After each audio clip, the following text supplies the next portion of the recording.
grand message, eh bien qu'ils respectent déjà les accords de la COP 21, qu'ils se soucient déjà plus du climat et pas forcément de tout ce système qui n'est pas excellent pour le climat. On le sait tous, il n'est pas avantageux pour notre planète parce qu'il n'y a rien que l'industrie du vêtement qui pollue les eaux. On ne devrait pas pouvoir tolérer ça dans des pays qui sont dits développés, où on a l'éducation, où on est intelligent.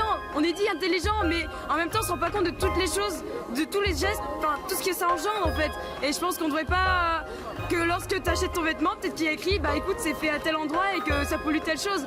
Que vraiment toutes ces vérités-là sortent, qu'il faut que les vérités elles sortent, faut que les gens se rendent compte que tout ce qu'ils font, ça a un impact quelque part. C'est l'effet papillon, il est partout.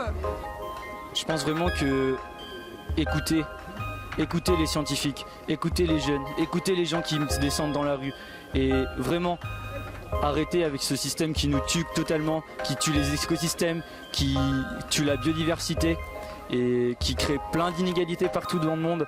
Vraiment arrêtez et remettre tout en question pour que demain nous puissions vivre dans un monde qui existe. Ouais, on veut lui dire que nous les jeunes on a pris conscience de l'enjeu climatique et que maintenant on est dans la rue et qu'il va falloir qu'ils nous écoutent parce que nous on sera là autant de temps qu'il le faut parce que voilà comme on dit dans 50 ans il sera mort, nous non.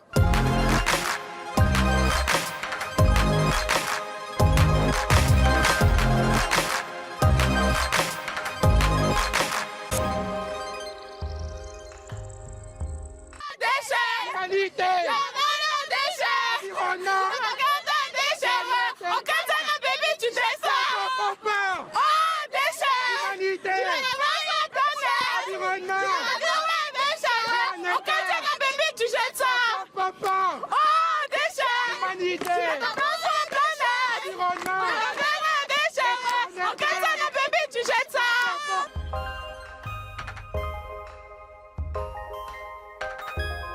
Oui, bien sûr, il suffit de regarder. Je pense qu'aujourd'hui, le rapport du GIEC le dit clairement.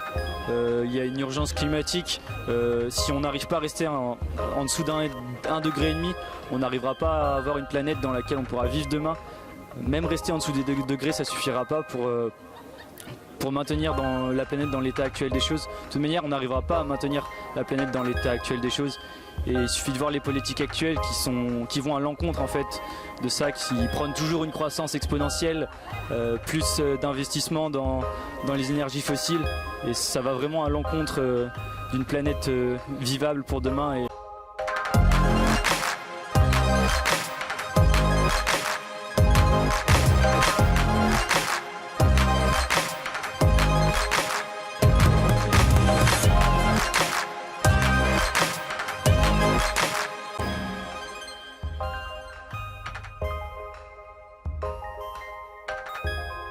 La question c'est même pas de les laisser aux générations futures, c'est que nous si on la laisse comme ça, c'est même pour nous que ce sera craignos. C'est pour tout le monde, c'est pour les jeunes enfants qui sont encore nés. Il y en a plein en maternelle, j'en vois tous les jours devant mon lycée. Ils sont tout petits. Qu'est-ce qu'on va faire d'eux? On peut pas se permettre, nous, une fois qu'on a pris conscience de tout ça, de les laisser dans un univers où leur océan ce sera du plastique. De les laisser dans des terres qui s'assèchent, ils pourront même plus pouvoir cultiver, de quoi se nourrir, dans des endroits où les pesticides ont détruit tellement d'insectes que la base alimentaire sera détruite et qu'il faudra trouver d'autres systèmes pour s'alimenter. Je sais pas, on va finir juste par manger des algues à la fin, quoi. Quand même. Ouais, quand on voit par exemple que si on prend 2 degrés de plus, 99% des coraux vont disparaître.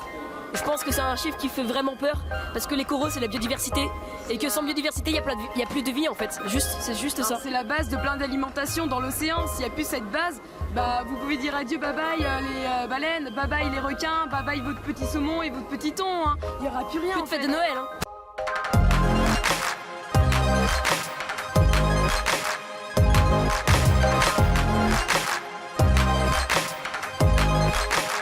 C'est ça qui est important. C'est que pourquoi on se rassemble, c'est pour demain.